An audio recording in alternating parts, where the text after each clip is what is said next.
I stay doing my thing. I stay doing my thing. I don't care what y'all do, who y'all screw. I stay doing my thing. I don't care what y'all drive, how y'all fly. I stay doing my thing. Listen, I do what I do, and I do it like I'm doing it for Keep my name out your mouth. I'm doing my thing. Yes. Fuck these niggas talking about. I stay doing my thing. Don't make me pull them big boys out. GREGX, my man. Tell the people, we just gonna get right into where you from and how it all basically like started, like, you know what I'm saying? For sure, man. Listen, I'm a Southside nigga. I'm from South Jamaica, man. Queens, exact. South Jamaica, Queens, New York City. For sure, man. I come from a block called Shore Avenue off Sufton Boulevard, Sure. right around the corner from 150th Street. You know what I'm saying? Something in 150th? Yes, sir. 150-20 Shore Avenue. 150-20. Right around the corner from the nationally known supermarket, drug supermarket, 150th Street. You know what I'm saying? That's where I come from. I learned my approach to the streets in 40 projects. But for the most part, I'm from 150th Street and Sufton Boulevard. You know what I'm saying? Okay, 150th is something, right? Yeah. You was born and raised? Yes, sir. Over there? Yes, sir. All right. Born in Queens General Hospital. Oh, shit. Yo, hey, yo, I gotta call you back, whoever this is. I'm gonna hit you back. Go ahead. Alright, so being on 150th, from my history, from what I know from like, you know, my pops and them, that was like, you know, the era when I was young, being young, going through that era, going through that block 150th alone was just like, it was mayhem. It was a lot of people, it was a lot of money getting, you understand what I'm saying? I was a kid at the time, X, but you understand what I'm saying? Can you explain to the people like how it was coming up on 150th and growing up over there and stuff like that? Yeah, for sure. I could do that. 150th Street was for strivers, like dudes that opted out of society and decided like, yo, look, I'm 59 years old. I ain't gonna play no games with it, right? The people that I came under, like my mother, my father, your father, various other niggas that society had already written them off. And they decided that they were gonna create an economy for themselves. And that economy came through numbers, alcohol, heroin, and then cocaine. Then it escalated to the crack situation, you know what I'm saying?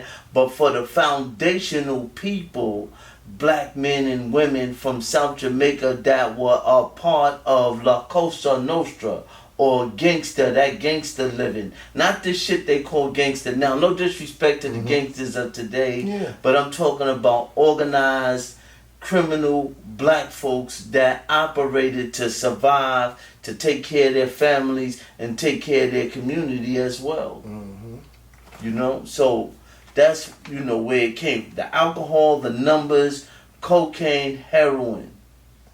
And what years, that was like in the early 80s or it was the 70s? You talking 60s, 70s. 60s, 70s, Yeah, wow. I got knowledge of myself in 1972 at 9 years old.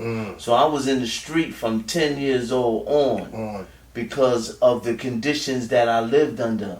My household was wrought with drug addiction. So I had to learn how to engage the street early. You know what I'm saying? Yes, sir. So can you tell us about like, because Doing My Thing is like a podcast for people that's doing anything. We know you positive now. Can you elaborate on how you really like was really basically doing your thing, how it all like, you know, came upon the people, you know, I heard about Fat Cat, those blocks. Were you down with the Preem team, stuff like that? No, I was never down with the Supreme team, but very well acquainted with Supreme himself. Very well acquainted with Fat Cat himself before they were national criminal figures and while they were doing their thing as criminal figures. So, you know, I have first-hand accounts, but we know each other on a first name basis, all of that type of, you know, that kind of shit. But I've never worked for their organizations or nothing like that. Okay, incarceration, you've been incarcerated? I've been to Rikers Island. I never did any state bid. Actually, I work for the Department of Corrections right now. I probably shouldn't have said that, but fuck it. You know what I'm saying? Now I'm on my last leg with that anyway, and I work to help people to redirect their thinking in the way that they found themselves entrapped in that system in terms of drug use, drug sales, and violence on one another. Okay. So you made that transition, and what year was that you made that transition where you wanted to like change your life? Did you see something devastating? Did the streets stay like, yo, you know what, X, I don't want to do this shit no more? What was it that made you sit there and say, I'm gonna do positive things, I'm gonna show the youth now that it's no more of that shit that's going on? That was a process as a result of becoming a crackhead my fucking self. As a result of becoming a crackhead as the game escalated. You know, when we first started, sniffing and drinking was just as social as it is for dudes to smoke weed. We were sniffing coke like dudes smoke weed. And we were smoking weed along with the coke and the alcohol, and then it escalated to smoking the pipe, and then from smoking the pipe to hitting the stem to just crashing and burning. From getting money to being a motherfucking 80s Pookie from New Jack crackhead. So the 80s, it was like the money, the rush, the rush for the money. It was just, that's what gave y'all the ambition to be like, you know what, we out here. And then when the crack hit, it just it made y'all start using it, and then it destroyed. Yeah, we gonna get into that, right? I want to say, if you get my book, if you get this book, To Live and Die in South Jamaica, it will give you the details of how things escalated. But we're gonna share a little bit about it right here. But this book will give you a bird's eye view of South Jamaica during that time. You can find this book at any place you can find a white man's book. You can find it at Barnes and Nobles. You can find, but I prefer you get it from me. Just hit GX, because Barnes and Noble. But you might say, I don't want to fuck with you. I want to give my money to white people. Then you can get it from Barnes and Nobles, Amazon.com. You can get it from Book Baby, wherever you choose to get it. But I'm gonna give you my information later. Get it from me. But don't forget this book, To Live and Die in South Jamaica, Queens, New York City. But yeah, so when you talked about the rush of the dollar, right? Yeah. And let me just give you the backdrop. Those of us that was out there originally, we came from impoverished homes. Okay. You know what I'm saying? And because I can remember, not to cut you off. Go ahead. No, that's okay. Go ahead. But I can remember everybody all right, and then my life just going in shambles because my family was on the drug. You understand what I'm saying? Hell so yeah. it like we was all right, X, and then all of a sudden my mother, she's messed up. Everybody's just You know what I'm saying? Hold on 1 second. Go ahead. Yo, I'm downstairs doing an interview. Come in the crib. But it left everybody in shambles. You understand what I'm saying? Right. I remember I was born in 82. Gotcha. So around 86, 87, 88, like from there on, it was like I'm looking at my family, my parents, like, what the hell is going on? You know what I'm saying? Absolutely. And I'm like, what? I couldn't understand it. You know what I'm saying? And then till I got a little bit older, and then I started hustling, and I'm like, well, it ain't doing that to me, but what the fuck was in it that made them take over that? What was the rush? What, like, you know what I'm saying? It was that. Some people, not everybody have that physical sensitivity to drugs. It's the luck of the draw. Like me, I don't drink because I know I'm not going to stop. You know what I'm saying? See how we get along right here? If I start drinking, we don't get along no more. If I start smoking, we don't get along no more. Yeah. You know what I'm saying? All of a sudden, all the motherfucking mind, mental shit start coming in my mental. So I like staying all right. Yeah. So I don't fuck around. But at the end of the day, right, some people like your mom, my mother, my father, you understand, my sister, all of them lost their life to drugs. They didn't know, you understand? They didn't know that it was going to culminate into that kind of situation or tip. They didn't know. Because had they known what they were up against, they probably wouldn't have made that decision. Yeah, I know. You know what I mean? But so I was saying, so those of us, we came outside, man. We was outside. And, you know, for me, I can't speak for nobody else, but I can speak for me. I just needed to get something to wear, man. I needed to get something I needed to eat. And then as a result of engaging it, we start getting more than just something to eat. We start getting jewelry, we start getting women, we fucking and we doing a whole lot of shit. You know what I'm saying? Partying, and partying, gambling, and we yeah. drinking and gambling, and we look attractive to other people because we was able to dress up our suffering. So it's the lifestyle. The lifestyle. We created a way of thinking and the way that we moved. You know what I'm saying? And it made other people attracted to that shit. You know what I mean? So it was dudes that didn't even really have the hard shit that we was going, and they just wanted to be out there with us. I mean, as a child, me living on Hollis, looking at Jay and them, like, you understand what I'm saying? And Right. Run and everybody. I was attracted to the lifestyle. I just didn't look at it as they was drug dealers. Well, not Jay and everybody, but like as far as, the dudes that was on Hollis with the big rope chains. Right. As far as like, they was right there, X. Right. So I'm looking like, damn, that's what, attracts everybody. The BMWs, the loud cars, the music, the 40 ounces. Right. Around that time, I looked and I was just like, infatuated with that lifestyle. So that's Absolutely. what made me like, run into that until I got incarcerated myself. You understand what I'm saying? Absolutely. And ran into people that was like, yo, this is not what life is about. Mm-mm. You being in here is not what life is about. And if you could change this narrative right now, please change it. Like, you understand what I'm saying? Because what I see now with the youth is nothing but mayhem. You understand what I'm saying? Right. And it's hurting me. That's why I really wanted to put the platform together so that the youth could understand, like, they running a business. You understand what I'm saying? Absolutely. As far as that jail shit and everything, it's a business. Absolutely. And once I found out that it was a business, that's when I really didn't want to be down with it no more. Like, you understand what I'm saying? And Yes, it's sir. sad to say that. It's sad to say that No. once I found out that they were running cattle, like we was cattle or something like that, like Right. I really did. I wanted out of that whole situation. So when I said to Absolutely. myself when I came home, I'm not doing nothing to put myself back in that situation no more, for them to put me in this position no more. Because I'm locked in a cage like an animal, being told what to do, and I really don't have to be like this. You understand what I'm Absolutely. saying? That's right. I really don't need nobody monitoring me, That's my right. life, and me putting me in a cage and telling me what to do, what time to eat, when Right. to eat, when I can use the bathroom, when I Right. can shit. Like, you understand what I'm saying? Absolutely. So I had to sit there and really think. A lot of young brothers are not thinking right now. They pushing out so much shit to where it's if like they you see the fentanyl out right now or whatever. Absolutely. They ain't even giving us a chance no more to breathe. They done put this new shit out. Like, you understand what I'm Right. saying? Whoever it is, like, but I just see what's going on, and I don't want to get destroyed by or distracted or tricked out of my spot. You understand what I'm saying? No So doubt. that's why I talk to older brothers like you that been through the struggle, been through the situation, the process, and really ain't trying to go back to that situation or that path. You understand what I'm saying? I do. I understand you, and I salute you 100% for that. I mean, just the things that you articulated just now, and you using your broad, whatever number that you reaching in people, or young people that's watching this, they would do well to take heed. The things that you talked about, I work in the Max A penitentiary. So not only is they running, like the other day, I had 12 dudes in my class. I said, right now I'm sitting down with $720,000.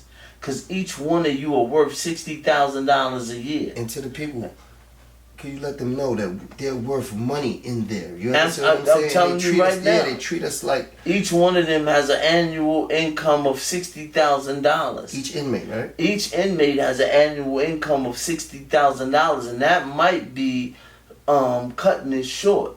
So 10 of them is 600,000, plus another 120. That's 720,000. For that, I'm sitting with 720,000, and half of you don't got nothing in your commissary. And then, and the situation that's going on in the penitentiary where they press each other, fighting each All other, day killing long, each yeah. other, stabbing and cutting and maiming each other, while they are open enemies. Sit back and enjoy life, because we have not been thinking, as you said. And then many of us, before we were mature enough to pass on to you the proper information. Y'all were going through things also. But You understand what I'm look. saying? And then healing. But look at you. Look what you doing. You on deck though. You on your post. You dropping it on your. You dropping it on your younger. You dropping it on your youngin. You call me. I'm kicking it with you, and you what? You kicking it with them. Yeah, because it's something that I feel like I have to do. Like, I feel like God sent me to do this. Like, Absolutely. You understand what I'm saying? Absolutely. Because at the end of the day, I could be running around in the streets. I could be doing a whole bunch of other shit, but I really don't want to do none of that right now because I don't want to go back to that route that I was in. That's right. I really thought it was cool to, you know what I'm saying, come out, be, I don't know, hustling, getting money, selling drugs. The lifestyle. I really thought that lifestyle was, like, cool until I was in jail and it wasn't none of them people there for me. You understand what I'm saying? No. None of the females that I was calling every day outside with, partying with, drinking with, all the niggas that I was outside with, getting high, smoking weed with, shit like that. When you in there, you by yourself. You only got your mother, your father, and the other couple of family members that you got. Probably if you lucky. If you that lucky. You know what I'm saying? If you that lucky. It's a lot of dudes, man, that talk murder one shit. Right, that been in jail now for a number of years. They get no visits. They got nothing in their commissary except that which they extort from somebody that look just like them. Or many of them, they become the old dudes. They send them out like little guided missiles to hurt each other. So you don't want to gamble with that penitentiary because it might not work out the way you anticipated. You know what I'm saying? It's not. I mean, the mic is out of the question. It's not going to work out, especially now. Like, you understand what I'm saying? The way it's a race war now in jail. You understand what I'm saying? So, therefore, it ain't no. When you get in there, it's you pick a side or you fool. You understand what I'm saying? Absolutely. Straight like that. It's either you pick a side or you fool. And a lot of people, they don't know how to make decisions within their own self. You know what I'm saying? So therefore they make decisions of what somebody else will tell them, and then they'll go behind that, do something stupid, and then never come home. You know what I'm saying? And never even see the day light again. That's real. Because of the decisions that y'all make. So therefore, the youth, the decisions that you make, just be very wisely, be very careful, and be smart about what you got going on. You know what I'm saying? It's a brother right here that's been in the streets for over 25, 30, 40 years. You know what I'm saying? And he's here to tell you. Like, you know what I'm saying? Trying to give it to you. Like, when you look and see what Atif is doing right here, right? When you see this, it would be wise to get behind it and push it. Let him get to the bag and spread the bag, and then we get behind you and push you. You understand what I'm saying? So that you can get out the trap. I don't ever want to sound like I'm talking down on my young dudes in the street. Because they probably thinking just like I thought when I was their age. They need to go out and get it. And they making a decision based on their immediate need. I get it. But sometimes instant gratification calls for long-term suffering. You don't want to find yourself suffering a long time for just an instant in time. You know what I mean? So when you see podcasts like this, push that shit. Whether you doing something or not, whether you agree or not, push that shit. And then get behind yourself creatively so that we can push your shit. You know what I'm saying? It's a lot of envy, a lot of jealousy that goes on in the hood that helps to stifle us and help other people to do well. So I'm glad to see you, to be here with you, man. I feel honored that you would even bother to call and ask me to come through. And I You know feel what I'm saying? honored myself, brother. I watched you do a DVD. I watched you do books. To me, that was like, you understand what I'm saying? That's inspiration. That's something that I would like to do. Like, you understand what I'm saying? Yes, sir. You telling your story. You letting the people know. Even though, like, you understand what I'm saying? I ain't gonna sit there and say you Donald Goins or nothing. But you know what I'm saying? Right. You GREGX. You understand what I'm saying? Right. Like, what the fuck? You Greg motherfucking X. I'm not Donald Goins, but I can fuck with that shit. I'm telling you, nigga, Like, you better get a hold of to live and die in South Jamaica, nigga. You read this, I'm telling you, you're gonna be like, yo, you heard? Because it's all actual facts. The only lies in this book is the names that I changed to protect the guilty. You know what I'm saying? That's the only lies that's in there. It's the names that I changed to protect the guilty. You know what I mean? Yo, Atif, look, man. This DVD we did in 2017. Okay, I remember that. To get that, yeah. This right here is the documentary DVD Hip Hop and Detox. Okay. And it talks about everything it's talking about right now. You're going to see people, real live people, that started out. It was a whole lot of fun. Mm-hmm. And they wind up doing penitentiary time. Mm. You're going to see black people. You're going to see young white people that were strung out 2017. And you're going to see how I outlined that how this was coming. In the transformation. Yeah, and you see it now. Oh. You gotta get this DVD, Hip Hop and Detox. Tell them to find that DVD. Yo, listen, you can contact GREGX, right? Mm-hmm. The best place to contact me is either on Instagram, GREGX6225, or GREGX South Jamaica on Facebook, or you can hit me at my what the hell is that shit? Facebook. Not Facebook. Instagram. They always ask you. You can tell I'm an old nigga, right? Your old platform. My website. Your website. Okay. My Hood Therapeutics. I got the ill website. Stop by, see what we doing. Hood Therapeutics is spelled Hood, THERAPEUTIX with the capital X. You know what I'm saying? Stop by and check that out as well, man. There's a lot going on in these streets. People, young people, are killing each other, fucking with each other on rap songs, saying and disrespecting each other on different levels, and they make it so intense that when they see each other, they gotta kill each other on sight. This is not a good look. A lot of people are profiting off. You know what I heard a rap dude say? Mm-hmm. He said some of these labels are taking out life insurance policies on rappers. I've heard about that also. I've heard about that. And giving them 360 deals. Mm-hmm. And getting them killed. And when they get killed, they collect all their royalties. And don't give nothing to their family. Don't get their family nothing. And collect the insurance policies on their life. So pay attention to that. Pay attention. So it's people that's profiting off of young people doing harm to one another. This is not a good look. You know what I'm saying? And we love you. And many of y'all love each other. But the drugs get in the way. I'm not telling you what you can or cannot do, but I want to challenge each and every one of you to just give yourself a break for a week. Don't do nothing for 7 days. See if you can. See if you can stop doing anything for 7 days. That's what to tell you. Okay. Try not to do nothing. Try not to smoke no weed. Don't drink. No. You want to really get hard body? Try not to smoke no cigarettes. No nothing. For 7 days. No weed, no liquor. For 7 days. You pick the 7 days. And see if you can do it. See where your mental go. I don't think a lot of people could really sit there and do it if they do something every day. You know what I'm saying? You might just tell them niggas they gotta go to a program for that shit. Wow, 7 days. 7 days is a lot. That's unless a lot of days. unless they incarcerated or something. Wow. You know what I'm saying? The way life is going, you tell somebody to stop smoking a cigarette for 7 days, stop smoking a blunt, stop getting a drink. I don't think they want to listen to that. But that's what, No, I'm just challenge yourself. You got to do it. You don't have to, it's a challenge. Just challenge. See what happens. See what happens. If just me saying that makes you feel funny, you need to act don't dislike me. You know what I'm saying? I'm just saying, just try it. I'm not knocking your shit, but see what happens if you try. Mm-hmm. And you might like it. You just might like the shit. You know what I mean? Yes, sir. X, tell the people about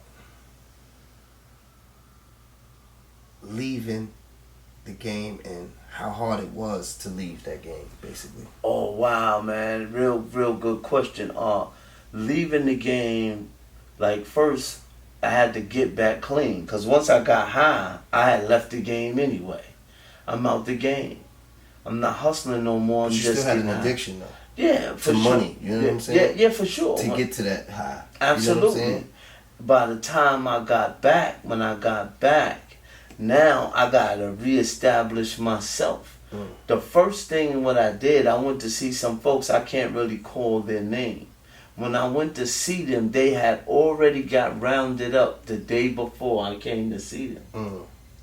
You understand what I'm saying? I knew I had my clean look back. I had not burnt bridges. So I knew I was good for at least 500 grams. I knew it. You know what I'm saying? I knew it. And my game plan was to get back where I to need that to be. and get back You to know it, what I'm yeah. saying? Yeah, to get back at it. You understand what I'm saying? However, they had already been rounded up. This is 88 now. This is 1988. Okay. You know what I'm saying? So now the interest, when I start seeing things, I said, let me just chill for a second and give myself a break. You understand? And when I start giving myself a break, I start seeing people were acting different towards me. Because I wasn't doing what they was doing. Exactly. I had niggas talking down to me. Like, oh shit, right? But by the time I got clean and I was looking and doing the math, because things had got a real hectic, it wasn't running like it was running. You understand? When the town was shut down, Preem, Cat, Wall, everybody gone for a little off the set, things just kind of just plummeted. So I'm watching and I'm seeing dudes, they doing shit, but only a few dudes was getting the money, and they had done flipped the game now. They giving dudes $1.20 packs, disrespecting niggas. You understand? Yeah. And I'm looking, I'm like, I could do better than that without even selling drugs. I'm clean now. But it's not easy because the pressure of having sold drugs all my life and being into those conversations with dudes and that feeling, you understand what I'm saying, of peer pressure and wanting to be down and wanting my name to continue to ring bells, or wanted my name to ring bells again, you know, it was like a driving force. But I had to stand down, I had to stand down and humble myself. Do you know what I did? Do you know I started selling socks? Ain't nothing wrong with that. No, I know. I didn't know it then, though. I had dudes laughing at me. But check this out. I started selling socks at the rate of 500 packs, not 500 packs. 500 pair. 100 packs At a a day. time. I'm doing 500 a day, which was putting me like at 250 a day. You understand what I'm saying? Which wasn't really nothing to nobody else, but it was something to me, because once I stopped getting high, 250 was 250. It was 250, yeah. So You understand? felt like I got some money, I'm going. 250 was 750 a week. You understand what I'm saying? Then I started flipping the socks. I didn't show you my brand of shirts also, right? What's the name of it? That's Hood Therapy. Hood Therapy, Yeah, I y'all. want to invite you to Hood Therapy platform every Sunday. It's on the Zoom platform live. You got. That's what I wanted to hit you with. But I want to get back to that formula, because niggas slept on it, right? But the Hood Therapy platform is for a black platform where we come and talk about anything. This is something like this, but it'd be about 25 of us on the line. Hood Therapy. The Hood Therapy, man. Hood Therapy. Hood Therapeutics.